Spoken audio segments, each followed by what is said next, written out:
So I'm sure more folks will be joining, but I'm going to go ahead and get started. So welcome everybody to this round of Take 30 with the network on Framed Messaging 101 and technical assistance. If you're new to Open, these presentations are an opportunity for network members to engage virtually, to learn from one another. So today we'll be hearing from Chrysselia Benford and Anna Marie Trester from Frameworks Institute about the choices we make in everyday communication, what to say and how to say it, and how strategic intentional framing is a critical component of social change. So before we begin, I will just share a few housekeeping items. This presentation is being recorded and will later be posted on the Open website as well as Open Communities. If you aren't familiar with the website or Open Communities, I'll be sure to drop a couple links in the chat for you all. So we currently have everybody muted, but at the end you can go ahead and unmute yourself to ask a question, or you can also type any questions you have into the QA box. And we'll also be monitoring the chat box as we go through. But if you could try to reserve the questions you have for the Q&A box, so we'll be able to cue the presenters towards the end. And so with that, I will go ahead and turn it off to Chrysselia and Anna Marie.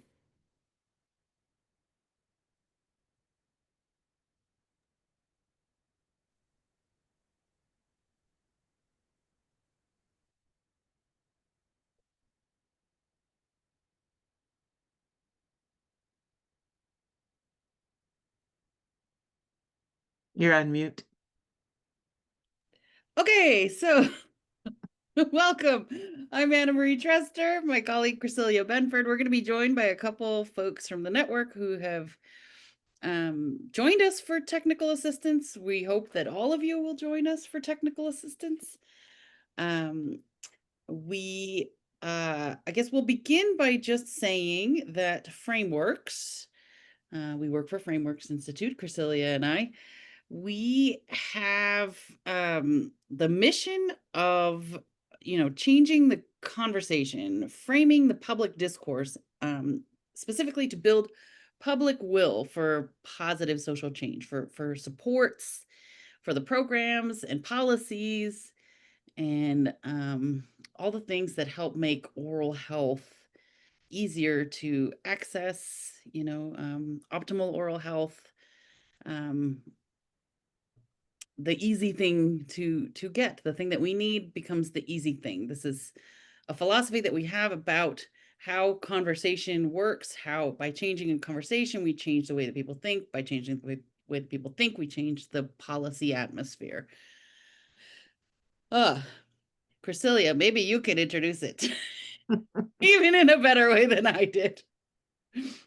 Well, we created this slide because of everything that's happening right now. And it's really important to think about this reality that we're in and how, as communicators, we're going to need to be really good at shifting perspectives between like responding to the news cycle, addressing immediate needs, but doing so in ways that don't undermine the long-term goals about expanding what oral health care means, about expanding access to it, and doing it in ways that actually support other related goals about healthcare. So it is a very difficult time. And one of the points that we're going to be making over and over again as we engage with the network and in the supplement to the toolkit that we're creating is that you can still keep laying the groundwork for broader public support and deeper understanding of the need for a more equitable and just society. So this leads me to the first of our framing tips for today, that even in a crisis situation, crisis is not the most effective frame. And so what we're going to be talking about today are alternatives to crisis framing, because that's the good news, that you can work on short-term policy wins and work on the long-term narrative at the same time. So we can keep our eyes on culture change even while we're responding to this moment. So we're going to talk about how, and Anna Marie's going to talk about why our approach at Frameworks can give you the tools you need to be able to do this. Thanks, Crasilia. So at Frameworks, we're grounded in mindsets, and a mindsets approach to communication is different from a PR or a public opinion. Your typical communications firm, we are not. And we're going to be sending along a little video to follow up on our brief intro today. But let me just say that there are ways of thinking that structure American thought and talking and thinking and will. And one of the reasons that these are important to deal with is people don't necessarily recognize that they hold this deeply held, widely shared, durable way of thinking about things. So we have three. We have individualism, otherism, and fatalism. And when it comes to individualism, it's the idea that, and when we're talking about health individualism, and specifically here, we're talking about oral health individualism, is a very zoomed in idea that the only thing that's going to shape your oral health outcomes are your choices, behaviors, and decisions. You know, do you brush? Do you floss? Do you eat well? Do you go to your dentist? And not to say that those things aren't important. Of course, those things are very, very important, but they are not the only thing. And we know that we are for systems. We are about systems. We want to change the system so that the individual choices become the easy choice. Otherism is another pernicious way of thinking that can undergird our thinking about health outcomes, especially, you know, that anything that is given to someone else takes away from me and mine. This is not how health works. This is not helpful in advocating for social change either. The idea that, you know, it's a way of, you know, cognitive dissonance or distancing from a problem that is really our problem. It's our society's problem. We're talking about the kind of society we all want to live in, designing a society that we all want to live in. And we've built this slide as a 1, 2, 3 because you can kind of see how individualistic ways of thinking can get us to focus on them and their problems, which are not our problems. And then that can lead us very quickly into a sense that fatalism, nothing can be done. A fatalistic way of thinking is just, this is just too big to solve. And that is not the case. It is hard, no doubt. This work is difficult, but it's why we are doing it in community. It's why we have to do it. We need to keep a sense that change is possible. So a lot of our framing suggestions help to foster the opposite of fatalism, which for us is efficacy, a sense that change is possible. And here's some qualities you may have heard me mention as I was talking about the mindsets. They're deeply held, widely shared. They can be multiple. Sometimes they can be conflicting. We have widely attested that people in public thinking can have individualism and we are stronger together. Both of those can be true, and both of those can be held in the mind of an individual at the same time, but they're different. The implication really for communicators is that we can't just assume that our message is going to get heard the way that we want it to get heard. We have to think about the thinking that we're entering into, that these mindsets are durable. They have a long shelf life. This is why we have to have a long-term strategy and change the context of our communication as we change our communication. Really what we're after is changing the context, because it's going to be the context that demands policy change.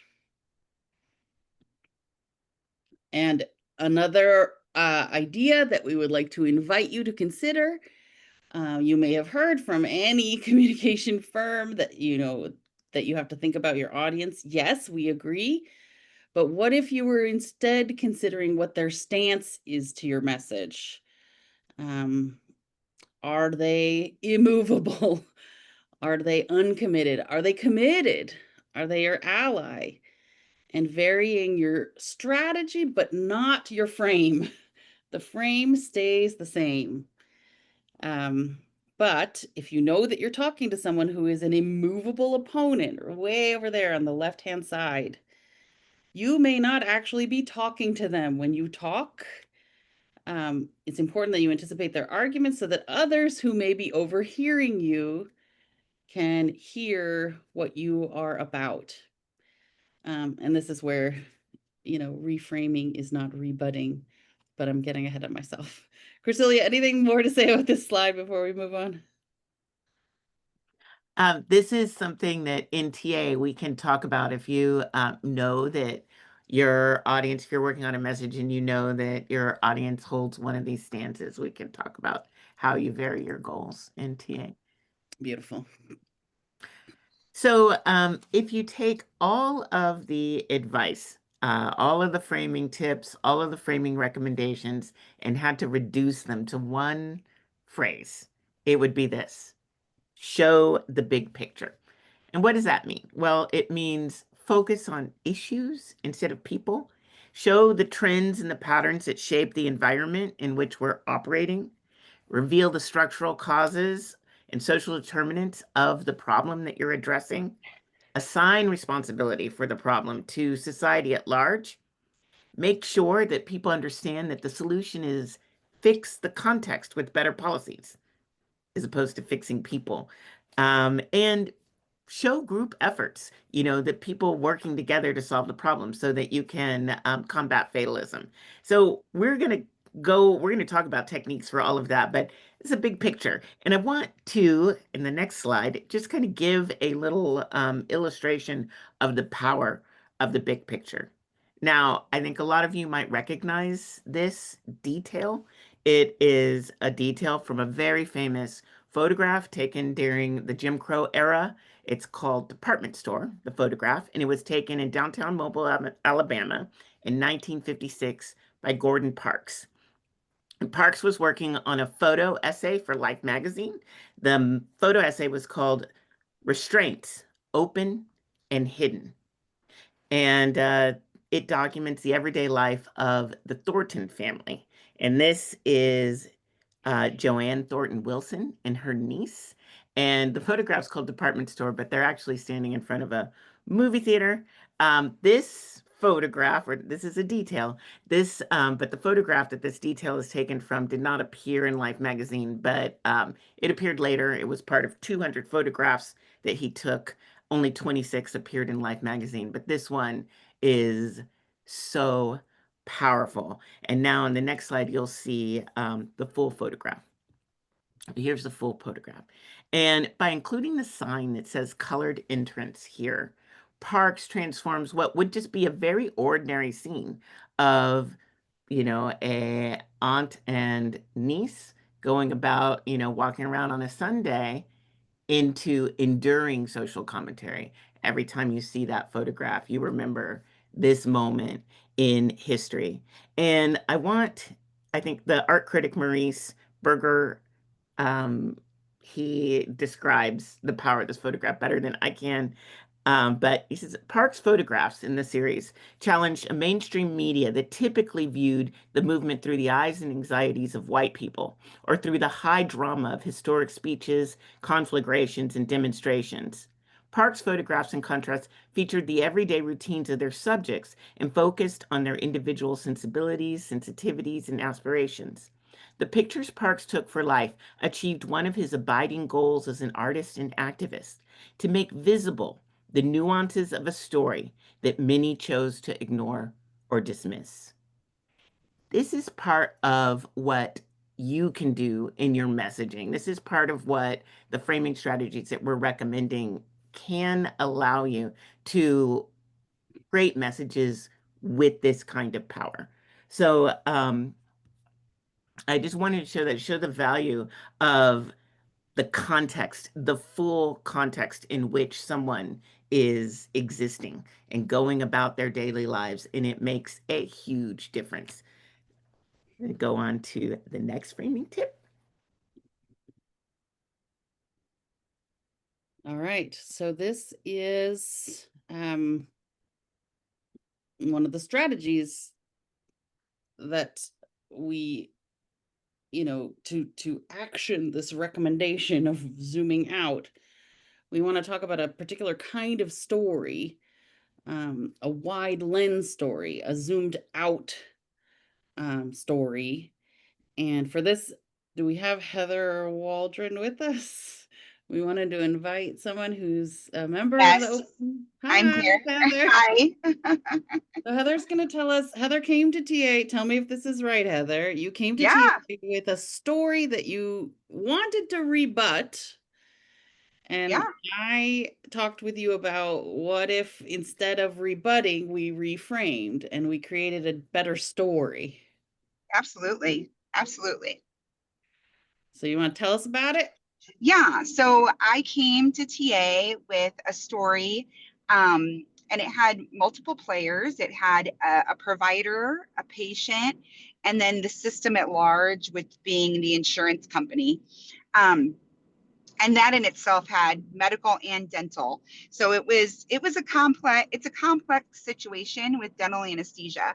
And the story that I came with was a typical story that most of you have probably experienced in oral health is a patient needing a special needs patient with autism needing to have treatment under anesthesia, and the provider feeling tied because of the restraints of not only the company that they worked for, so the dental office, but also restraints from the medical and dental insurance. And so the providers feeling like they can't give the patient what they need, the patient's frustrated. So it's all of this comes about with a problem, right? And the problem is, you know, how do we make, and I think we came up with this kind of cool thing about how do we make the ideal easy? So, how do we, instead of saying, well, they should do this and they should do that, and,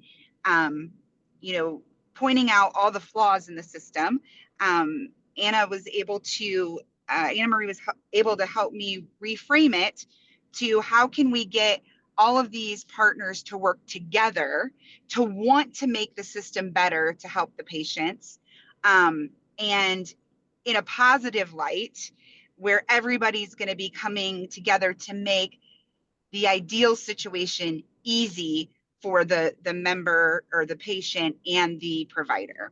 So it was a very, very good uh, and valuable for all things that I'm working on, but especially this thing. Did that sum it up? That's fantastic.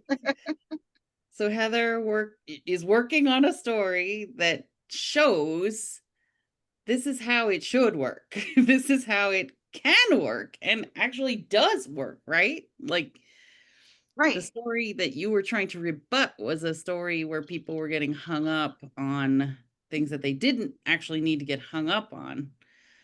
The structures and systems are actually in place. And if they function as they should, your story would show what that would look like. Thank Yeah. you, Heather. Yeah, absolutely. And I'm still working on it. Also, Yeah. I'm working on the ideal story, which is great because I thought it was going to have to be something else, but I get to create that ideal story and I get to share that with all the stakeholders. So thank you, Anna Marie. Thank you so much, Heather. And when we say, it's powerful to create a different kind of a story, we don't just say this because we like to say things. We at Frameworks research these pieces of strategy that we share with you. And we found that when you tell, what Heather was noticing, these stories that focus in on these isolated actors instead of stories that show the broader context, the contextualized story, the one that shows the systems and the structures and how they can work and how they could work better, these are the stories that get people more able to support, more deeply understanding and able to support the equitable policies that will help us get better outcomes. So that's framing tip number 1. Framing tip number 2. So values-driven messaging. This is one way to bridge partisan divides.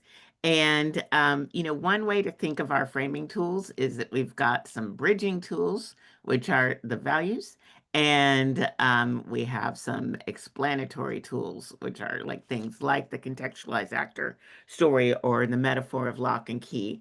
But I think, it like one of the things that we do, just going back, we don't have a slide showing the efficacy, but we do have that. Data, but these values have been tested to bridge partisan divides, and the 3 values are dignity, responsible management, and targeted justice.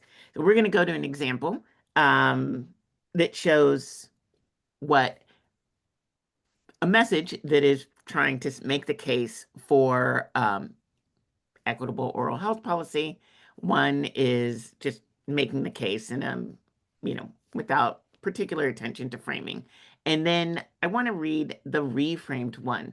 And you'll see like the reframed one is longer, and with more time we could make it shorter. But the point is that I wanted to show how those things can work together, how those frame elements, keys and locks, responsible management, and dignity can work together. So the reframed message: achieving good oral health is like moving through a series of locked doors. Some doors lead to insurance and include dental benefits, others to nutritious food, and still others to providers who speak your language.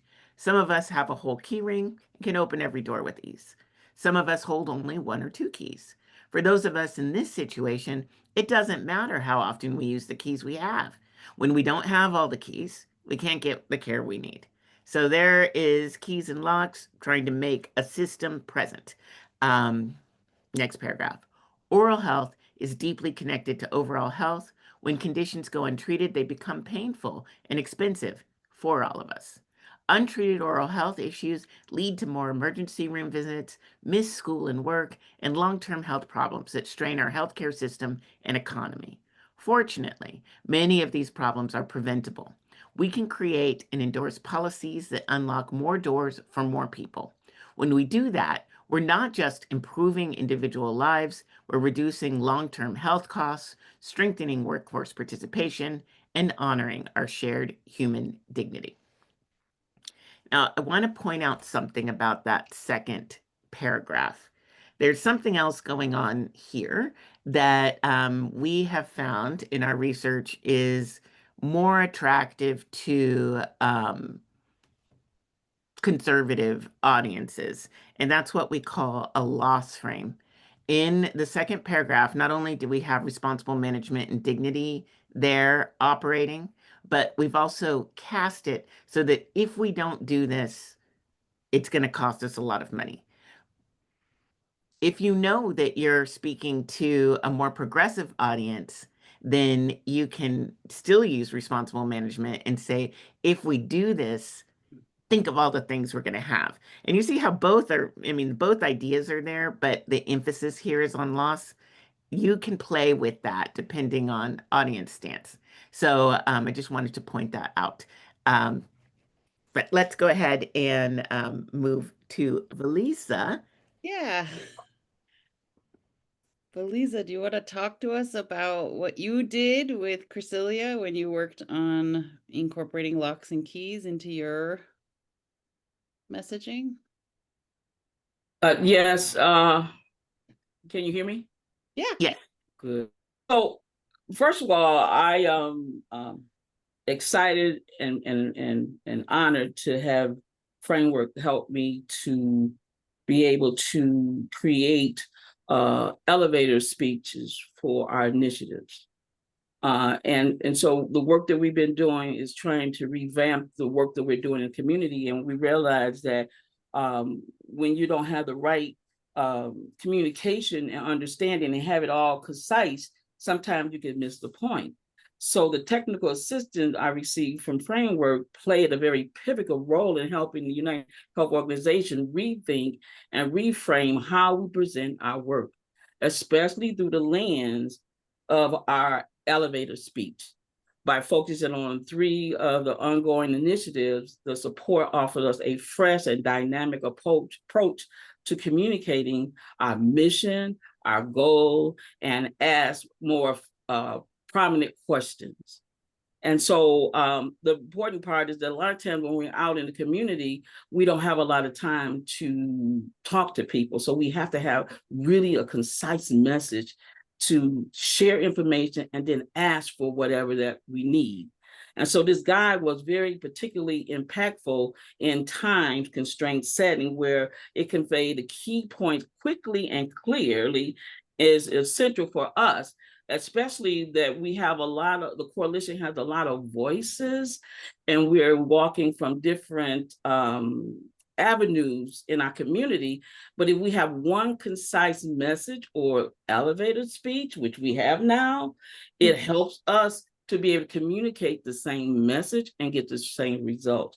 So with that, I was very, very pleased with that. And I want to say right now that since we created that, I've been using it because I needed to perfect it and make sure that it worked well so the other members of our coalition could see it in action. And so we're out in the community all the time. And so when I was showing that, people said, what'd you say? That was concise, Felicia. Oh, that sounds good. Oh, show me how to do that. So now I'm in training to teach my coalition members the elevator speech, which is really concise. And and not only that, we had also created a ask.